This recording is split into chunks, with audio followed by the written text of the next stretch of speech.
મુદ્દો કયો કે અત્યાર સુધી એવું હતું કે પકડ મજબૂત હતી ગુજરાત ઉપર. વડાપ્રધાન મોદી અને અમિત શાહ કે જે દરેક નાની નાની બાતોમાં પણ ધ્યાન રાખતા હતા, એવું લાગી રહ્યું છે કે પકડ ઓછી થઈ છે, તેના કારણે આ પરિસ્થિતિનું નિર્માણ થયું છે. પકડ પાર્ટીથી વિશેષ ચોક્કસ એક વ્યક્તિની પકડ હોય એવું લાગે છે. એટલે પાર્ટી તે ક્યાંક ઇનડિસિપ્લિન એના મુખ્ય નેતૃત્વ છે ત્યાંથી તે કોઈ ને કોઈ ઇનડિસિપ્લિન થઈ રહી છે. જે કાર્યકરોની નાનામાં નાના કાર્યકરો જે બાઇક રેલીમાં ઘણા વર્ષોથી જે કાર્યકરો હોય છે એની યોગદાનને હોવું જોઈએ એટલું નોંધ લેવામાં નથી આવતી.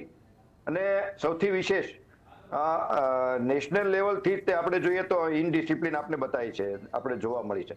જે સંઘના થકી પાર્ટીનું સ્થાપના થઈ છે એ સંઘની જ હવે જરૂર નથી એવું કહેનાર એ પાર્ટીના પ્રેસિડેન્ટ હવે એ જ પ્રકારની આવી નાની નાની બાબતો હવે રાજ્ય લેવલે આવી રહી છે.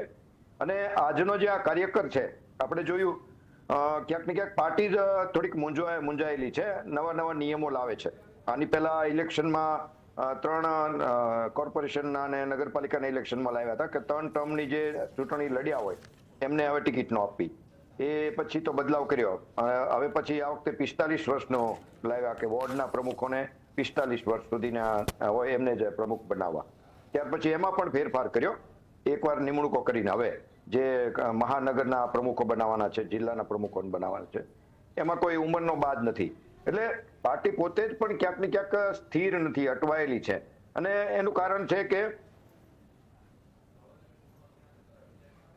જોઈએ એ નથી આપ્યું. આપણે જોઈએ વર્ષોથી નિગમના ચેરમેનોની નિમણૂકો છે, ડાયરેક્ટરોની નિમણૂકો છે, એ નથી થતી. કેમ કે નાનામાં નાનો કાર્યકર સિનિયર હોય, ઘણા લોકોને એમએલએનો દાવેદાર હોય, એનો એટલો યોગદાન હોય, છતાં એને ક્યાંક ને ક્યાંક વાહલાના લિસ્ટમાં ન હોય એટલે એને ટિકિટ ન મળી હોય અને કદાચ ક્યાંક ને ક્યાંક જાતિ સમીકરણોમાં બેસતા ન હોય, એ જેને લીધે ટિકિટ ન મળી હોય એ આ પ્રકારના સંગઠનના હોદ્દાની આશા રાખે તો એનો હક પણ બને. એટલે એ માટે થઈને ઘણા બધા દાવેદારો છે. સમજો 40 થી લઈને 80 ફોર્મ ભરાણા છે. અને એક વાત પણ અંદરની વાત કહીએ તો કે આ હોદ્દાની એટલી બધી મહત્વ શું છે. આ હોદ્દામાં કોઈ પગાર તો હોતો નથી, કોઈ સત્તા નથી હોતી, પરંતુ જે અત્યારે ભ્રષ્ટાચારની ઓળખ થઈ છે, ખાસ કરીને સરકારની જે ઓળખ થઈ છે, ભ્રષ્ટાચાર આપણે ઉડીને આંખે વળગે છે, ઠેર ઠેર જોવા મળે છે. એ ભ્રષ્ટાચારનો મેઇન કડી છે એ આ હોદ્દા ઉપરથી પસાર થાય છે. આ કોર્પોરેશનના સમજો હોય કે જિલ્લાના પ્રમુખ હોય કે શહેરના પ્રમુખ હોય, કોર્પોરેશનની બધી ફાઇલો એના ટેન્ડર જેને કહેવાય છે એ સંગઠનના પ્રમુખની થ્રુ જાય છે. એટલે આ ખાસ કરીને એક ભ્રષ્ટાચારની ચેનલની આ પહેલું સ્ટેપ છે. એટલે આ હોદ્દાનું મહત્વ પણ એટલું જ છે. અને જે આમાં સફળ થયો, પાર્ટીના જે ગમતા જેને કહેવાય ને કે પાસ થઈ જાય કે હું મારો પોતાનો માણસ તરીકે પાસ થાય તો નેક્સ્ટ સ્ટેપ એને એમએલએમાં પણ ચાન્સ ટિકિટમાં મળે. એટલા માટે આમાં દાવેદારી માંગણી વધારે છે. અને જોઈએ તો ઇનડિસિપ્લિન આપણે જોઈએ જ છે અમરેલીમાં ખાસ, અને બરોડામાં અને ત્યાં બનાસકાંઠામાં તો એમપીની ટિકિટ વખતે પણ બહાર આવ્યા હતા જૂથવાદો. અને હમણાં ત્યાં રાજકોટ, બરોડા અને અમરેલીમાં આવ્યા છે. એમાં આ પત્રિકા કાંડ એમાં પણ જાણે કે ચોર કોટવાલને દાટે એવી વાત છે. એક બાજુ જે આક્ષેપો થયા છે ભ્રષ્ટાચારના ખુલ્લેઆમ એ જે તે ત્યાંના ધારાસભ્યની ઉપર, એ પત્રની અંદરની વિગતો બાબત કોઈ તપાસ સમિતિ નિમી કે એમાં તથ્ય કેટલું છે એ બાબત જવાને બદલે એક નિર્દોષ દીકરીને જે રીતે પણ એ જે આ વાત સૂત્ર આપવામાં આવ્યું હતું એક હે તો સેફ હે, હવે આજે દર્શાવવામાં આવે છે કે અહીંયા બધું જ સેફ છે પરંતુ એમના જ માણસો એક નથી. ગુજરાતની અંદર પકડ છૂટી ગઈ, મહારાષ્ટ્રમાં બધું સરખું થઈ ગયું. આ વાતને લઈને પ્રદ્યુમનસિંહ આપની પાસે આવું છું. વડોદરાનો મુદ્દો આપને ખ્યાલ હશે, વડોદરાની અંદર પ્રમુખ પદને લઈને ભાજપના જ નેતાઓ કે જે આમને સામને આવી ગયા ત્યાં સુધા કહી દીધું કે ધારાસભ્ય તરીકે તમે કંઈ કામગીરી સારી કરી હોય તો જણાવો. જો પક્ષના જ નેતાઓ પક્ષના નેતા ઉપર જ આવી રીતે પ્રતિ આક્ષેપ કરતા હોય તો પછી આ તો ભારતીય જનતા પાર્ટીના નેતાઓ જ વિપક્ષની ભૂમિકા ભજવી રહ્યા છે. એ કહેતો સેફ એ વાત અત્યારે કોંગ્રેસ ગુજરાતમાં નબળું છે એનો મોટો ફાયદો બીજેપીને મળે છે. નહીં તો આ જૂથવાદનો સીધો નુકસાન ચૂંટણીમાં દરેક બાબતમાં દેખાય, પણ એ બાબત હજી સીધી નુકસાન હમણાં તુરંતમાં દેખાય એવું નથી, કેમ કે કોંગ્રેસ નબળું છે. અને વાત કરીએ તો લેટરની આ લેટરકાંડની વારંવાર આ લેટરકાંડ શા માટે લખવા પડે છે એ પણ વિચારવા જેવું છે. પાર્ટીનો સક્ષમ કાર્યકર, સિનિયર કાર્યકર એની પાછળ સંડોવાયેલા હોય, આપણે જોઈએ છીએ, હોદ્દેદાર હોય, એ શા માટે પણ લેટરનો આવો એનો યુઝ કરવો પડે એમ છે. કારણ કે પાર્ટીની અંદર જ લોકશાહી પદ્ધતિ નથી, ક્યાંક ને ક્યાંક સત્ય પોતે કહી શકતા નથી, એટલે એના લીધે આ લેટરનો એને આશરો લેવો પડે છે અને અંતે પછી મીડિયામાં ને બધું લાંબી ચગે છે. અને અત્યારની તો આપણે નેક્સ્ટ ટર્મની વાત છે, જે અત્યારે CR પાટીલ સાહેબની જે બોડી છે એમાં પણ બે મહામંત્રી અને એક મંત્રી કે સમથિંગ જે છે 3 મેમ્બરોને ફરજમાંથી મુક્તિ આપેલી છે. અત્યારે આપણે જોઈએ તો કમલમ જાણે ન ધણિયાતું હોય એવું દેખાઈ રહ્યું છે. એટલે ક્યાંક ને ક્યાંક સંગઠન બાબત તો વિખરાયેલું છે ચોક્કસ, એમાં કોઈ બે મત નહીં, જેને કહેવાય ને કોઈ શંકાને સ્થાન નથી.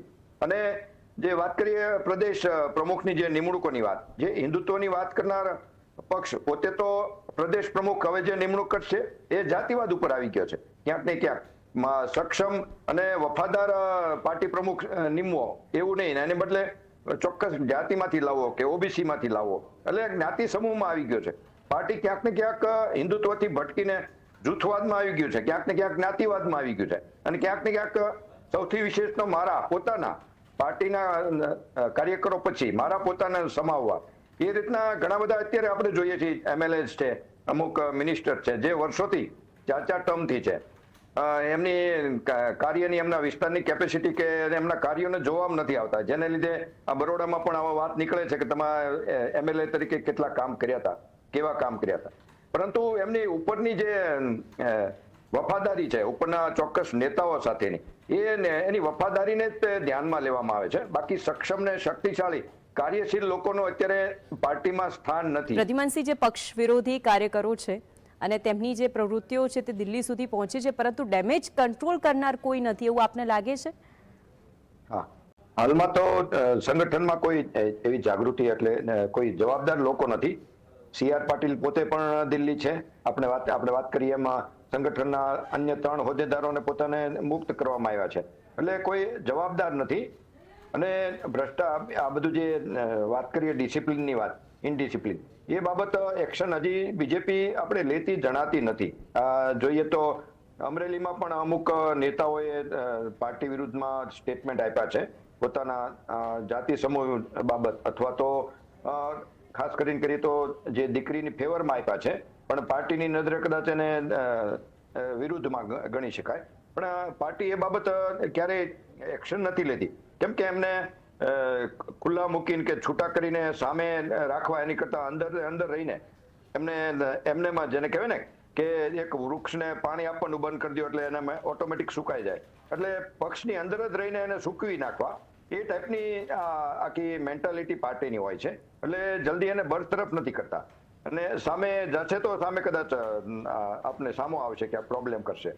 અને વાત કરીએ ને તો સંગઠનમાં સર્વસંમતિથી સંગઠન નથી ચાલતું, ક્યાંક ને ક્યાંક સોટીથી ચાલે છે. આપણે સ્કૂલમાં પેલા નાના બાળકોને ચલાવતા સોટી મારીને, એ રીતના ચોક્કસ એજન્ડા મુજબ અને ચોક્કસ અને પ્રદ્યુમનસિંહ, આપ માનો છો કે આની ઉપર પૂર્ણવિરામ ત્યારે જ મૂકી શકાયું હોત કે જ્યારે કોઈ પણ અન્ય પક્ષમાંથી આવેલા વ્યક્તિને સીધું જ જે તે પક્ષની અંદર કોઈ મોટું સ્થાન આપી